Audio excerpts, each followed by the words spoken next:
How did you become an author? Were you always inspired to become one?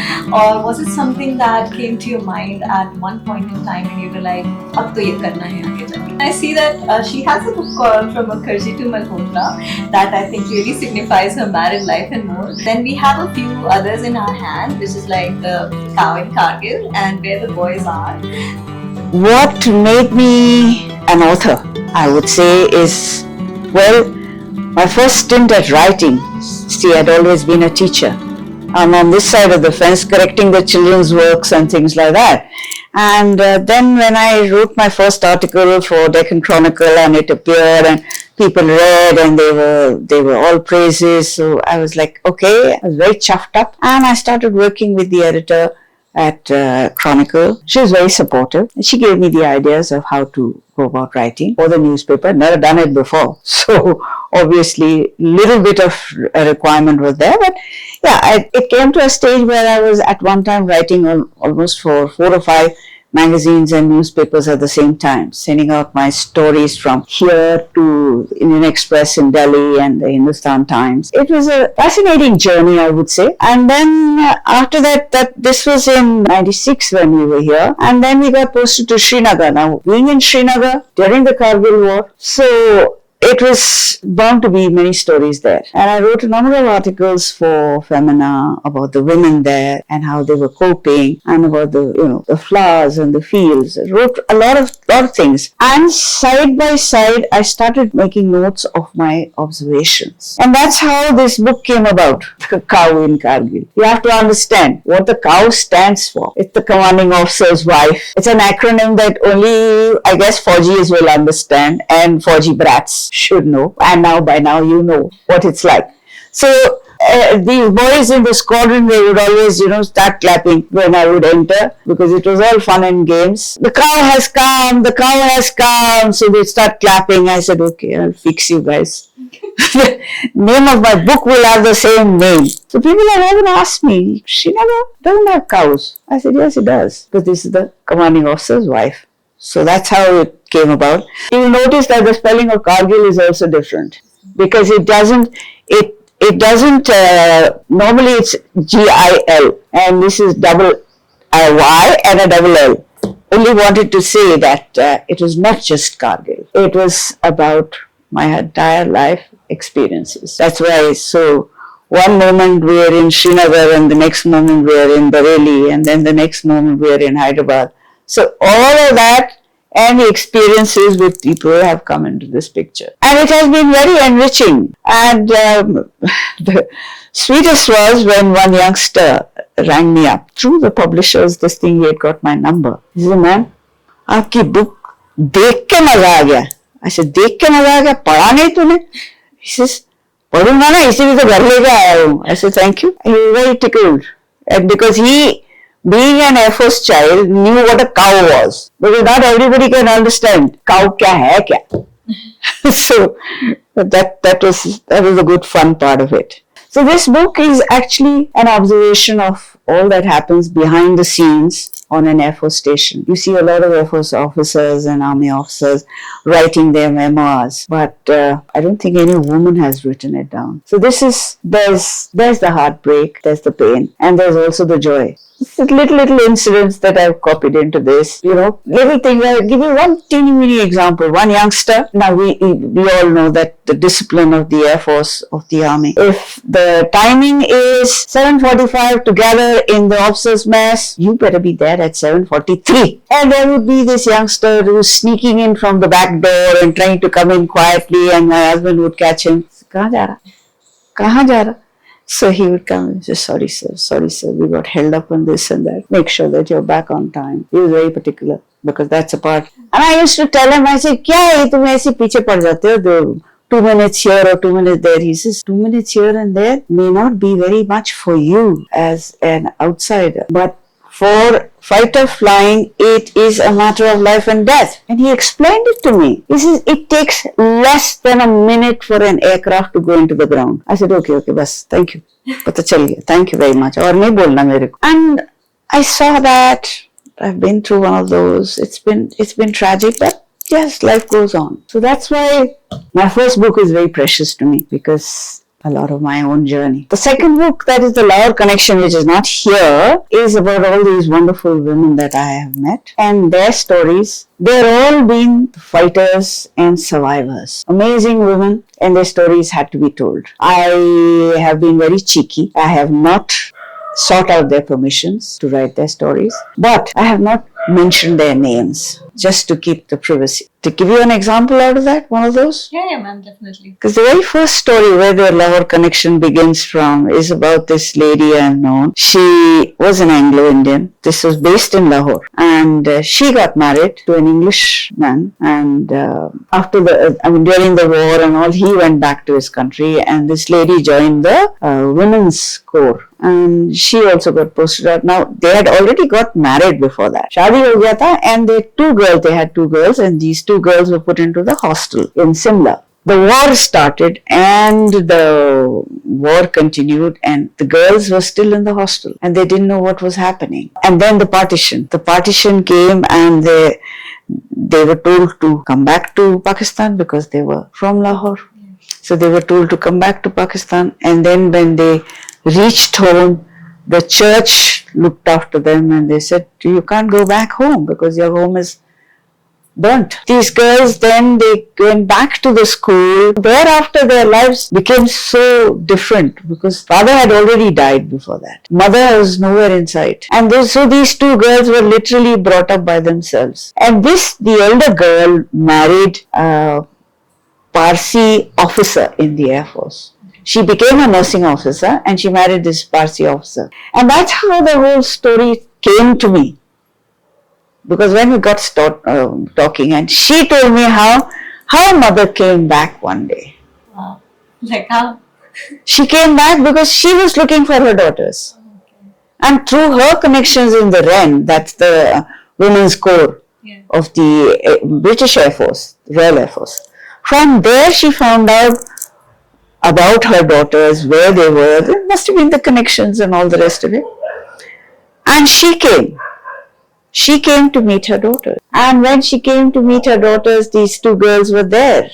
The RAF had brought them back to this, and they met their mother, and they couldn't believe this was their mother. They hadn't seen her for more than 20 years. And then she met them, spoke to them, and made them understand that she had not abandoned them, but she had got married again. And she was going back to UK. Okay. She wasn't going to live in India. So that was her life. It is such an amazing, inspiring story. These are like survivors. Fascinating. That's why one of the reasons I started with her story. That was one dynamic story. Of course, the others are also equally inspiring, equally, vivid. One woman there who is from Assam, Bengali. She got into journalism. She was supposed to be very good as a student. Got into the journalism, and thereafter she was sent to the Bhavan School of Journalism in Hyderabad. वहाँ पे इश्क हो गया. इश्क हो गया तो बस उसके बाद she got married to this chap, and then her torture began. Now you asked me about this one, right? Where the boys are.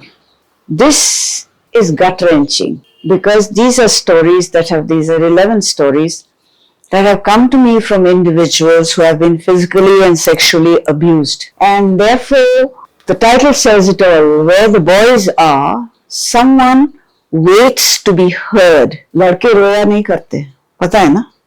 लड़के रोया नहीं करते. बचपन से सब लड़कों को बोला जाता है, don't cry. Boys don't cry. You're not a girl. How can you cry? But boys suffer. We talk about the abuse of girls, but we do not talk about the abuse of boys. And after this book came out, I have heard endless stories of the abuse of boys. Often I feel that I need to do a sequel, because there are so many stories where boys have been abused by the fathers, by the mothers, by the uncles, aunts, whatever. Nobody talks about it. These boys were very brave. They gave me their stories themselves. And the most difficult one for me to accept was one that came from my husband's course mate. He was 80 years old, 80, when he wrote this and gave it to me. He was abused when he was 8 years old. He was punished by his father. Instead of his father punishing that man who did this to him, he punished this boy. सारी जिंदगी निकाल दी and इस लड़के को उन्होंने कभी बेटे की तरह प्यार नहीं दिया. He was lucky. He found a loving companion and he's lucky that he has these wonderful kids. His father died. After that he wrote this to me. He says, I have not forgiven him. I'm not able to forgive him. Because abuse gives a lot of guilt and many people just hide it. But the guilt comes out in various actions. I've been a student of psychology, so I can well understand that. This has to be read, especially by parents of boys. This book needs to be read by those who have boys in the home. So ma'am, when you were writing this book, how did you approach the boys to share their stories? Because what I see is that men or boys are usually, emotionally, as you said, very closed up. They keep it to themselves. Yeah. They'd rather not share it to anyone else than, suffer inside. It was a difficult proposition to begin with, and I had already been working with this young couple who had a whole lot of problems at home. That's one of the stories where the father had been abusing the second son. And I asked him jokingly, of course, I said, "Tu tere maa ka love child to nahi hai. That's why your father treats you like a stepchild." Bichara has ke reh gaya. But then as we went deeper and deeper, and I realized that the father himself had been abused by his mother. When this boy was married, what was the premise? And when they got this boy married to this girl, the girl should be earning enough money to look after us and her husband. Because this boy hadn't even completed his class 10. He was made to work so that his elder brother could go to college. He was not given the privilege of finishing his studies. That was one part of the abuse. The second part, when they got married, and this girl, very smart girl, brilliant, full of ideas, she's been with Shopper Stop as a designer and all the rest of it. But they started abusing her. Physical abuse, domestic violence. And it was so tragic. Uski kahani likhte, and I was already writing it down. Not that it was a part of the book, but I was already writing it down. And then when I started talking to this girl, and one question I asked her, I said, "Were you beaten up by your mother?" She said, "Yes." And she admitted that she had been beating her son so much that one day that boy turned around and said, "Okay, you want to kill me? Go ahead and kill me." That's when she realized कि क्या कर रही है वो. And उसको हाथ पैर जोड़ के बच्चे को उसने बोला, "I'm so sorry, I will never raise my hand and go again." But she had done it. And then when I told her, I said, "Okay, tell me what happened with you." And she traced it back. Sense of abandonment. Her mother did not want her. Mother did not want her. उसको किसी और के घर में भेज दिया कि तो within the family. Mother did not want her, and mother used to beat her. Mother used to bully her. यहाँ पे क्यों बैठी है? ये क्यों कर रही है? ऐसे क्यों कर रही है? All the time. So the father sent her away to one of the older members of the family कि इसको पाल पोस के थोड़ा बड़ा कर देना. Look after her. She came from there, and then her husband was beating her, and her father-in-law threatened to kill her because she spoke. अब ये बताओ, as a girl, you get married into a family where the husband is working for the father. Fine. He's working for the father. But if you ask to be taken out for a movie, the husband has to go take pocket money from the father and then take you out. And then there are 50 different things that are told to the son. क्या जरूरी है? नहीं चाहिए. कोई जरूरत नहीं. 20 rupees a month is the salary that the husband was being given by the father. And this girl, when she got married, she was already earning in thousands. I'm talking about 30 years ago. As a designer, a respected designer with Shopper Stop. What do you do? She was in a terrible place. And finally, they sort of हमारे साथ बात करके कहानी के through that realization that you're not being fair to each other. Forget about your parents. That you don't have to follow what your parents' diktat is. You follow what your heart says. You have two beautiful children. Look after them. Rather than live up to your father's expectations. Your father has had abnormal expectations from you. The wife is supporting you. And she tells me openly, मुझे पता है कि अगर मैं इसको छोड़ के जाऊंगी तो ये मर जाएगा. She's there supporting him. Finally, last year, they have resolved all their differences because she had filed a case for domestic violence.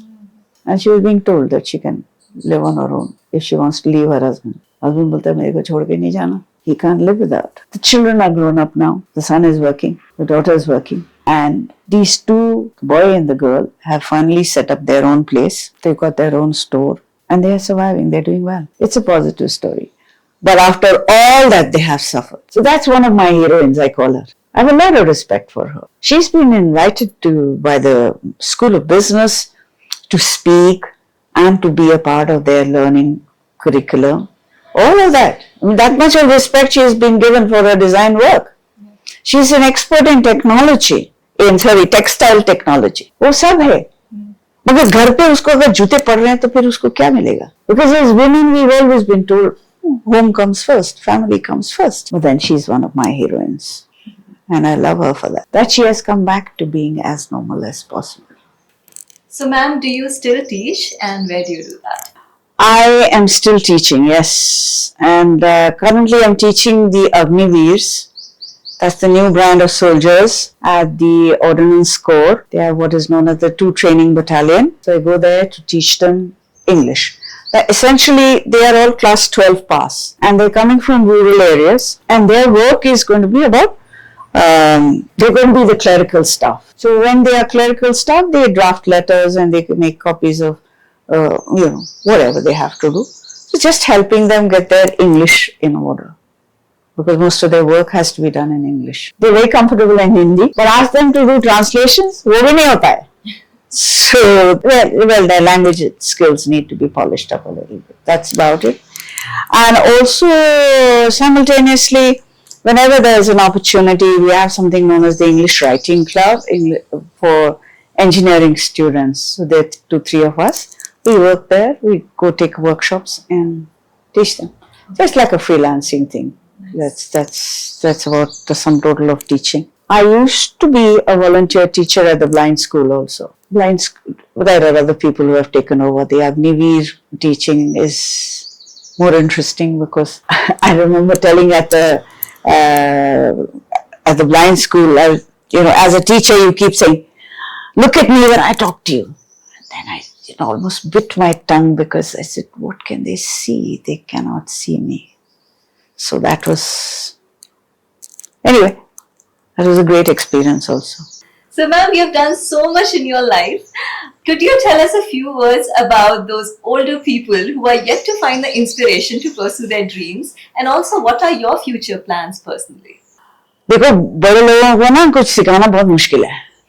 That is for sure. But if anything can inspire them, one of the most important things would be the fact that I can still move, and which they need to practice. Just move, because all these, when I see younger women in their 40s have become so heavy because they're not moving and health conscious.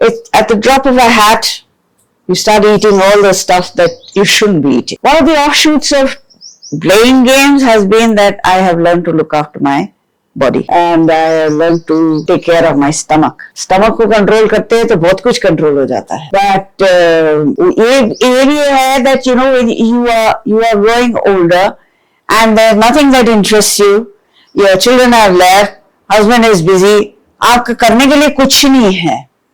That's when you need to get a hobby where you can do things by yourself. Paint, read, write, चिट्ठियां लिखो, articles लिखो, painting करो, कोई भी कुछ तो करो which is your own thing. Don't wait for others' approval.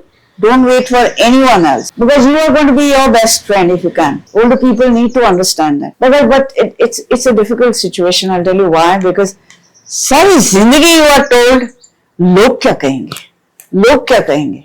अभी तो लोगों को मारो गोली, तुम अपने लिए देखो, तुम क्या कह रहे हो? You are lonely, you are sitting bored, getting bored, don't know what to do with yourself. Do something. And that's what drives me.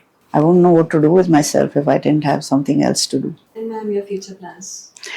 My future plans, I still have to write another book. It's there in we've already started it. And I'm hoping that some, creative persons like you will be able to make a movie out of this one, where the boys are. Because this needs to be, explored, developed, because I want to raise the awareness about sexual abuse of boys particularly.